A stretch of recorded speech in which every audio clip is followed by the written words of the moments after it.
Voilà, et pour commenter cette opération dont l'issue est évidemment très redoutée et par les Palestiniens évidemment en premier lieu, mais aussi par la communauté internationale et les ONG. Un plateau de choix qui m'accompagne aujourd'hui. Adel Bakawan, bonjour. Vous êtes Bonjour. directeur du European Institute for Studies on the Middle East and North Africa. Vous venez de sortir en mai dernier chez Talendier un livre, La décomposition du Moyen-Orient. Et puis la cinéaste Sepideh Farsi qui nous fait l'honneur d'être parmi nous aujourd'hui. Bonjour et merci d'être là. Alors, à l'origine, vous étiez ici pour commenter et décrypter le 3e anniversaire de la mort de Mahsa Amini en Iran. L'actualité, évidemment, nous a poussé à modifier notre titre principal, mais vous sortez surtout un documentaire à la fin du mois sur Gaza. On s'en souvient, ce film qui avait bouleversé la croisette, Put Your Soul on Your Hand and Walk, qui retrace l'histoire de Fatma, cette jeune photographe palestinienne qui avait été tué, visé par une frappe israélienne juste avant la projection de votre film. On va pouvoir le découvrir dans quelques semaines sur grand écran. Ce film, j'imagine que ça va être une étape importante, mais dans le même temps, il y a cette offensive là qu'on a beaucoup redoutée, attendue. Elle s'est concrétisée et matérialisée cette nuit. Gaza brûle, a dit Israël Katz la nuit dernière. Comment est-ce que vous l'appréhendez, cette nouvelle séquence ? Ça fait longtemps qu'on attend cette offensive, mais en réalité, elle a déjà commencé à petite dose. Elle est en train depuis en marche depuis longtemps. Depuis le jour où Netanyahou a annoncé qu'il allait le faire, en fait, il a commencé à mettre en place. Les chars étaient en place, l'armée, les réservistes ont été appelés. Hier, on a vu je ne sais plus combien de milliers d'anciens officiers de l'armée de l'air israélienne qui sont contre aussi, qui se disent totalement contre l'expansion. Oui, effectivement. Oui. Et malgré tout, ça continue. En fait, moi, les nouvelles que j'ai de Gaza, du nord de Gaza, j'ai la mère de Fatma avec qui je suis en contact, qui est toujours au nord de Gaza, sa meilleure amie aussi, depuis chez qui elle m'appelait. Et c'est vraiment... Enfin, moi, elles m'écrivent pour la première fois. C'est très dur. Mais Dieu merci, on est encore là et tu es encore là. Mais je n'ai plus de mots. En fait, c'est une chose qui est... C'est pas inéluctable, en fait. Notre responsabilité à nous tous est engagée. Mais les gouvernements occidentaux, notamment, les soi-disant démocraties, laissent faire. Bon, je ne parle pas de l'Amérique de Trump, mais même aux États-Unis, il devrait y avoir des garde-fous quand même. C'est pas possible de laisser faire ça, et il est déjà en train de le faire depuis un moment, donc je ne sais plus quoi dire en fait. C'est intéressant ce que vous dites, c'est pas possible de laisser faire ça. On a même l'impression que les Américains ont donné un blanc-seing aux Israéliens, parce que dans la foulée de la déclaration de Marco Rubio la nuit dernière, les Israéliens ont lancé leur offensive. Vous y voyez un lien, vous ? Écoutez, c'est très, très difficile à ne pas voir un lien dynamique. Je pèse mes mots. Je dis bien un lien dynamique entre Washington et Tel Aviv, entre les États-Unis d'Amérique et Israël, et surtout entre Donald Trump et Benjamin Netanyahu.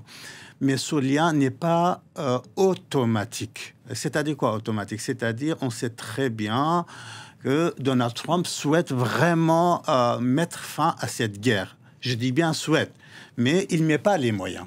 Au contraire, quand Marco Rubio dit soutien indéfectible des Américains pour éliminer le Hamas, voilà, on entend comme un blanc-seing. Voilà, c'est ça. Non seulement les États-Unis d'Amérique nous mettent pas, non seulement Donald Trump, lui, en tant que personne, nous mettent pas en place des moyens pour stopper la guerre. En plus, par les différentes déclarations, par le soutien, bien évidemment, logistique, par l'armement d'Israël, par le financement économique de cette guerre, les États-Unis préparent les conditions objectives pour la réalisation de ce que j'ai annoncé dans mon livre depuis le mois de mai, la sortie du livre, c'est-à-dire l'annexion totale de la bande de Gaza. Et c'est une grosse erreur stratégique et je pourrais même dire existentielle pour Israël. Pourquoi ? Parce qu'aujourd'hui, alors on va annexer la bande de Gaza. Très bien, c'est très bien, ok. Mais qu'est-ce que vous allez faire de 12 300 000 Palestiniens sur le territoire ? On a déjà vécu ça. Auparavant, avant 2005, la bande de Gaza était sous l'occupation israélienne. Mais c'était un vrai enfer pour Israël. C'est Ariel Sharon, un des plus radicaux, n'est-ce pas, d'Israël, qui a décidé de retirer l'armée israélienne de là. Pourquoi ? Parce que c'était un enfer absolu. Et là, non seulement Israël ne va pas libérer ses otages, les 59 qui restent, en plus, il va transformer la bande de Gaza. Je suis d'accord avec le ministre de la Défense. Il va transformer la bande de Gaza en enfer, mais un enfer non pas seulement pour les Gazaouis, mais aussi pour l'armée israélienne. Vous pensez que ça n'a pas été déjà appréhendé par les autorités israéliennes ? Ça ne fait pas partie des plans et du projet ? Je pense que ce gouvernement israélien est tellement pris dans deux dimensions. À la fois la dimension idéologique de ces ministres extrémistes qui dominent le gouvernement, mais aussi par les calculs. Benjamin Netanyahu n'est pas dans cette idéologie, mais il est plutôt dans la deuxième dimension des calculs politiques de Benjamin Netanyahu. Il fait l'abstraction des conséquences stratégiques et existentielles pour l'État d'Israël. Et ça, c'est pas compatible avec la réalité du terrain. Et c'est pas compatible avec la réalité du terrain, et c'est pas compatible avec cette envie, ce souhait de Donald Trump, qui a fait une proposition, et cette proposition a été totalement acceptée par l'organisation du Hamas sans aucune condition. Pourquoi ? Parce que le Hamas est à terre, parce que le Hamas est affaibli. Le Hamas est à terre à la fois socialement, sociétalement, diplomatiquement, mais aussi militairement. Le Hamas n'est plus cette menace existentielle et militaire et sécuritaire pour Israël. Et c'est pourquoi le Hamas accepte sans aucune condition la proposition américaine. Seulement, Benjamin Netanyahu ne veut pas entendre cela, et c'est pourquoi il a attaqué le bureau politique du Hamas à Doha. Oui, mais l'attaque à Doha, justement, on a appris hier que Netanyahu avait averti Trump avant l'attaque. Ça, c'est Axios qui dit ça. Oui, ouais. Axios dit ça, mais... Beaucoup estiment effectivement dans les experts que les Américains ne pouvaient pas ne pas savoir. Il y a tous les proxys américains dans la région ne pouvaient pas ignorer cette frappe sur vous avez vu ce que Trump a dit quand l'attaque a eu lieu? Il a dit c'était viser le mauvais endroit, mais c'était une bonne chose. Il a dit ça. Oui, mais quand même, ça veut dire quoi? Il négocie avec le Hamas et il veut la paix. Il veut pas la paix. On négocie avec le Hamas et on frappe. On négocie avec les Iraniens et on les frappe. Voilà. N'est-ce pas? Trump aussi veut l'annexion est voulue par Trump aussi, sinon il l'aurait empêché. Il a les moyens de l'empêcher. S'il ne le voulait pas, il l'aurait empêché. Mais je suis tout à fait d'accord. Donald Trump a les moyens pour empêcher. Mais Donald Trump, pour un ensemble de causes, de raisons, de facteurs, ne veut pas s'engager dans l'empêchement. Mais en même temps, regardez les paradoxes.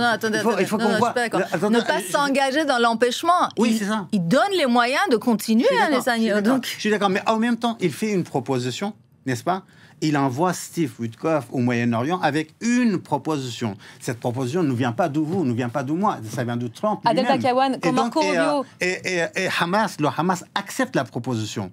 N'est-ce pas? Justement, parlons de cette voie diplomatique, parce que il semblerait, quand on voit ce qui s'est passé cette nuit et quand on entend les nouvelles de la bande de Gaza, on a l'impression qu'il n'y a plus du tout de place pour la négociation et la paix. Et pourtant, quand on entend Marco Rubio, lui, dit secrétaire d'État américain, il dit au Hamas, vous disposez d'encore quelques jours pour trouver une solution diplomatique. Il y a encore une place pour la négociation, là? La solution diplomatique, il l'a dit clairement. Le Hamas doit annoncer lui-même, comme le PKK a annoncé son désarmement, le Hamas doit annoncer son désarmement, le Hamas doit exiler, c'est-à-dire ses cadres d'Iran, le Hamas doit disparaître. C'est ça la voie de la négociation pour le gouvernement américain. C'est totalement le contraire. C'est pourquoi je dis il faut qu'on comprenne tous ces paradoxes. Les Américains, ils veulent la négociation, mais ils donnent tous les moyens à Benjamin Netanyahu pour continuer sa guerre. Ils disent on a encore une marge de négociation et en même temps on demande non seulement la capitulation, mais la fin du Hamas. Comment vous pouvez négocier avec quelqu'un pour annoncer sa fin? C'est pas praticable. Quand les Israéliens disent, l'armée israélienne disent, voilà, on lance nos troupes au sol, elles se rapprochent du centre-ville de Gaza, et il y aurait à peu près 2000 à 3000 éléments actifs du Hamas à l'intérieur de la ville. Est-ce que c'est vrai, ça? Est-ce qu'on arrive à le mesurer, à le quantifier? Nous n'avons aucune information, et je fais le pari que même l'armée israélienne n'a pas des informations précises. Ce n'est que des estimations. Il y a a quand même une grande marge de manœuvre entre 12 000 et 3 000. C'est-à-dire il y a 1000 combattants. Mais je pense personnellement qu'en calculant tous les jours, en analysant tous les jours, tous les indicateurs en termes militaires, c'est-à-dire les opérations conduites par le Hamas contre l'occupation israélienne, on n'arrive absolument pas à 12 000 ou 3 000 combattants. Je n'ai pas l'impression surtout qu'il y ait d'opérations, et d'éléments actifs, puisqu'on a pratiquement plus rien. C'est le sentiment qu'on a, nous ici, quand on voit ces chiffres, on dit « Oh, ça paraît beaucoup ». Ah oui. J'aimerais vous poser une question sur les Palestiniens en tant que tels, parce que votre documentaire s'est intéressé à la vie des Palestiniens en la personne de Fatma. 350 000 déplacés nouveaux. On va peut-être voir de nouveau ces images de l'exode, énième exode pour certains. C'est la 15e fois qu'on se déplace en famille. 350 000 déplacés estimés ce matin, selon les derniers chiffres. Il resterait le double de Palestiniens qui se refusent à partir. Je vais citer un Palestinien. Partir, c'est comme fuir la mort pour aller vers la mort. Donc, nous ne partons pas. L'essentiel de ces Palestiniens a décidé quand même de rester. C'est ce que Fatem disait aussi. Elle disait qu'il n'y a pas d'endroit sûr à Gaza. Et sa famille faisait partie des gens qui n'avaient pas quitté le nord de Gaza, qui étaient restés dans les environs. Alors, parfois, ils changeaient de maison, mais ils restaient quand même là parce qu'ils disaient... Une fois, ils avaient été obligés d'évacuer. En fait, ils étaient arrivés à un endroit où on leur avait dit d'aller. Arrivés là-bas, ils ont été bombardés là-bas. Et ensuite, ils leur ont dit, vous pouvez maintenant rentrer chez vous. Donc, résultat, en fait, ça ne sert à rien de se déplacer. Il n'y a pas de lieu sûr nulle part. Non. Bon, après, un immeuble qui va être dynamité, on leur dit, sortez dans 10 minutes, ça sera dynamité. Ils le font. Bon, évidemment, il vaut mieux sortir de l'immeuble, bien entendu, pour rester en vie. Mais c'est lamentable, c'est tellement hypocrite, je veux dire, de faire déplacer les gens comme ça, comme des objets, des pions. Et ça n'a aucun effet. En fait, c'est totalement mensonger. Et l'autre chose que je voudrais dire, c'est que d'après l'armée israélienne, même Anas al-Sharif faisait partie du Hamas. Même Fatma Hasona était membre du Hamas. Quand ils ont attaqué sa maison, et c'est une attaque ciblée, ils ont dit on voulait cibler un membre du Hamas. On leur a demandé qui était son membre, ils ne l'ont pas dit. Toute sa famille a été éradiquée. Je veux dire 2000, 3000, c'est rien. Enfin, on peut dire, moi je peux dire oui, comme ça, en fait, sans preuve, on peut toujours dire il y a 5000 combattants du Hamas. Mais où sont-ils? Qui sont-ils? Ça veut rien dire, en fait. Et en plus, les déplacer vers Al-Mawasi, tous les jours, moi je regarde les chaînes arabes qui transmettent en live. Tous les jours, il y a des morts, il y a des assassinats collectifs, des familles qui disparaissent dans la zone Al-Mawasi. Autrement dit, entre Gaza, ville Gaza, et Mawasi dans le sud, déjà dans ce chemin-là, il n'y a aucune garantie qu'on arrive à Al-Mawasi. Et une fois on arrive à Al-Mawasi, apparemment zone sûre pour Israël, c'est là aussi qu'on est assassiné, qu'on est mort pour chercher un colis alimentaire. Fatma, c'est une issue qu'elle avait envisagée, ça, l'offensive terrestre sur Gazaville. On a l'impression de vivre le bouquet final quasiment en direct sur nos écrans aujourd'hui. Vous me disiez que vous étiez en contact avec ses proches. Quel est leur point de vue? Comment est-ce qu'ils analysent là tout ça? Il n'y a plus d'analyse. Il n'y a pas d'analyse. Qu'est-ce que vous voulez qu'ils analysent? En fait, sa meilleure amie, sa maison a été bombardée il y a quelques jours. Les deux enfants qu'on voit dans c'est les neveux et nièces de cette femme, qu'on ne voit pas à l'image, mais qui est toujours là, à côté de Fatem. Et la moitié de la maison s'est écroulée. Ils sont partis, puis ils sont revenus, parce qu'ils n'ont nulle part où aller. Et puis, quelle analyse voulez-vous avoir? En fait, ils vivent au jour, à l'heure. Ils vivent heure après heure dans l'attente de l'inattendu, de la catastrophe qui va leur tomber dessus. Il n'y a rien à manger, ou presque, depuis. On l'a presque oublié, ça, la famine, effectivement. Il y a toujours la famine. Hein. Donc, il y a un bébé qui a failli mourir. Sa nièce, elle avait pas de lait maternel. La mère était affaiblie. Elle a failli mourir. Ils l'ont réanimée. Mais je veux dire, c'est catastrophe après catastrophe, heure après heure. Donc, il n'y a pas d'analyse possible. Qu'est-ce que vous voulez analyser, en fait? C'est ça. Au niveau des Palestiniens, on n'a aucun doute. Il y a la famine, il y a la mort, il y a la destruction. Tout ça, c'est une évidence pour nous tous. Mais maintenant, la question pour les Israéliens, pourquoi faire ça? Pourquoi? Libérer les otages. Les otages sont très inquiètes. Voilà. Depuis ce matin, elles sont évidemment très inquiètes. Libérer les otages, il n'y aura pas la libération des otages.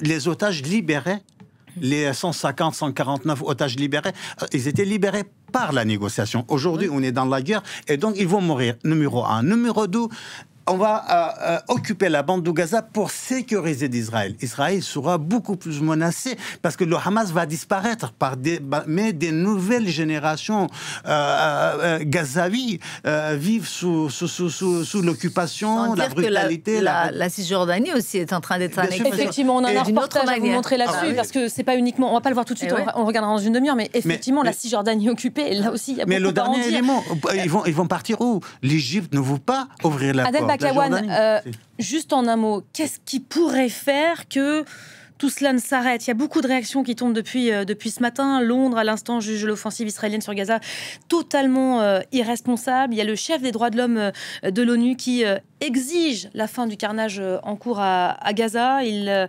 dit aussi, il voit des preuves grandissantes d'un génocide. J'aimerais bien vous entendre là-dessus.